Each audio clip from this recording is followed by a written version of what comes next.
Hello, I'm really honored to be a part of this uh, air today. I am a co-founder of Co-Haty initiative. Co stands for collective, and Haty is a Ukrainian name for a house, for a hut. And when you put these two words together, you have Co-Haty, which means to love in Ukrainian. So this is our goal, like to create housing with love and with dignity for those who flee the war and who are displaced in the Western Ukraine now. And yeah, basically housing possibilities are exhausted in Ukraine, and like there is more and more people coming, and we wait for this second wave after the whole evacuation in Mariupol, Donbas, Luhansk, Kharkiv. And 1 month ago, we've started with our pilot project. We were searching for a model. So we found a dormitory we were able to refurbish. So with a huge amount of support, volunteers, we've raised money also for that. So we were able in 3 weeks to deliver housing for around 200 people. And we are working as a team of architects, designers, urban planners, makers who are delivering these houses for IDPs. But we also work with providing mental, physical health support for those who arrive.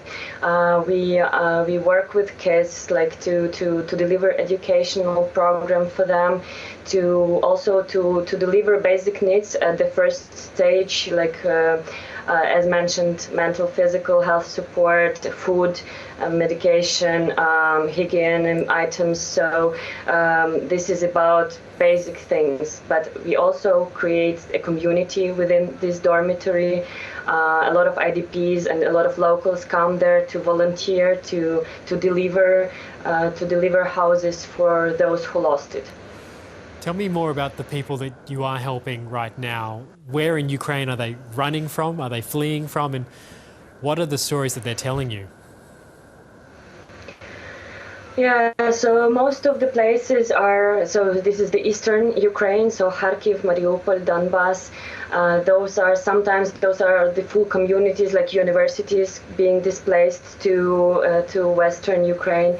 But there are also a lot of personal stories. For example, we were traveling through Western Ukraine last few weeks, doing assessment of further scale-up projects we could do, and we met people.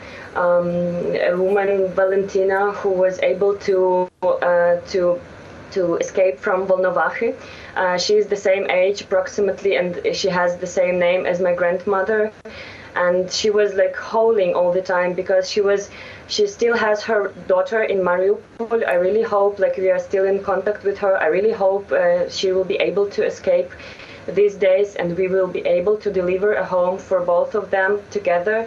And these people are really also asking to give them some work, like just to be a bit out of this news and out of this thoughts. They are going crazy while waiting for their families to escape the bombing cities. And we have a great amount of volunteers who are IDPs, and they work so hard. I've never seen those amounts of so hard-working people. Like every day they are full day with us, and like really working very hard, very professionally, like to deliver housing for people who struggle. I know this is still a pilot project, so still early phases, early stages. When does it open up to families, and how will it scale up from here? What's the future? So basically, to pilot this model, we chose this dormitory, but actually we finished our work there, and there are like half of the dormitory is already full with families, and we provide like these next steps. But basically, yeah, what we've done through these few weeks is we've chosen cases we could scale up with.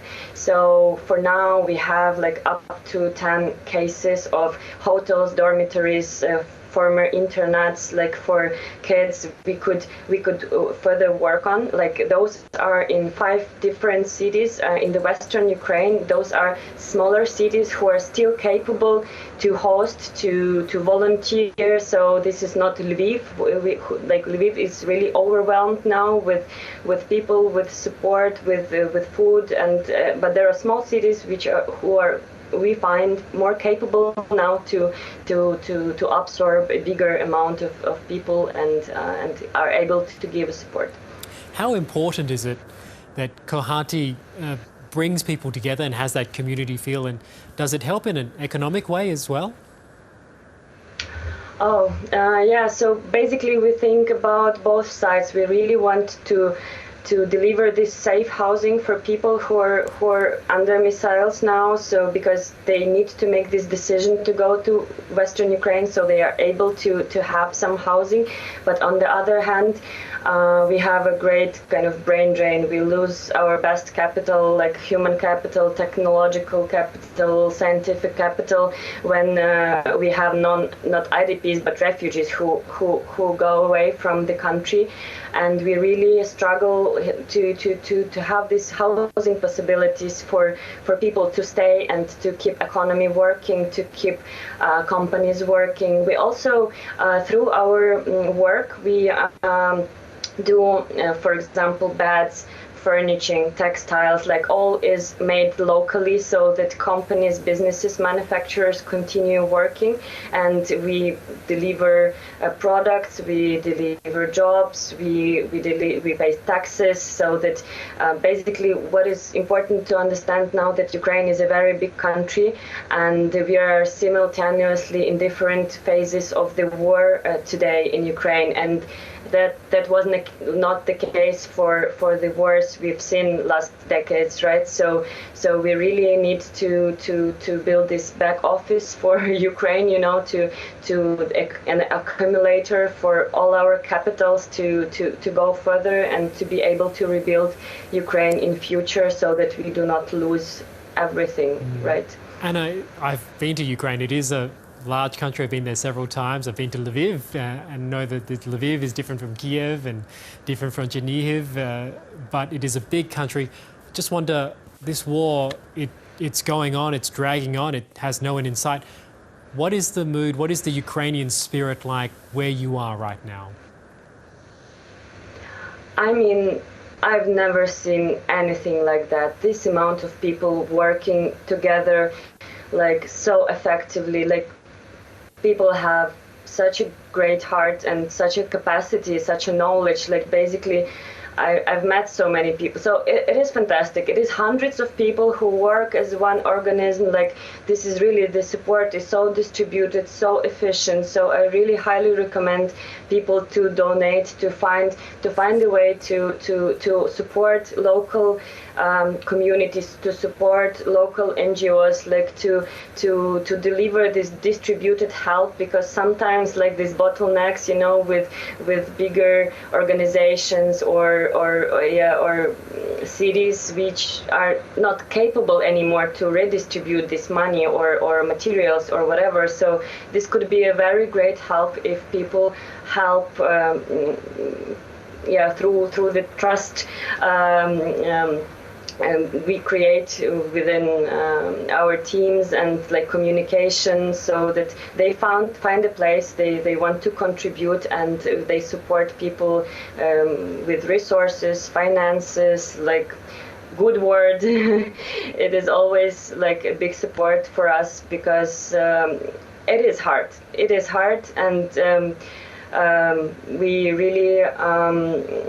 we are really in this for this more than 2 months, and at some point you get exhausted, and when you receive this support again and again, this makes us move forward and be fast and scale up and have some power to continue, and it's not over for now. It is just growing, and we really need now a resource to scale up and to be fast.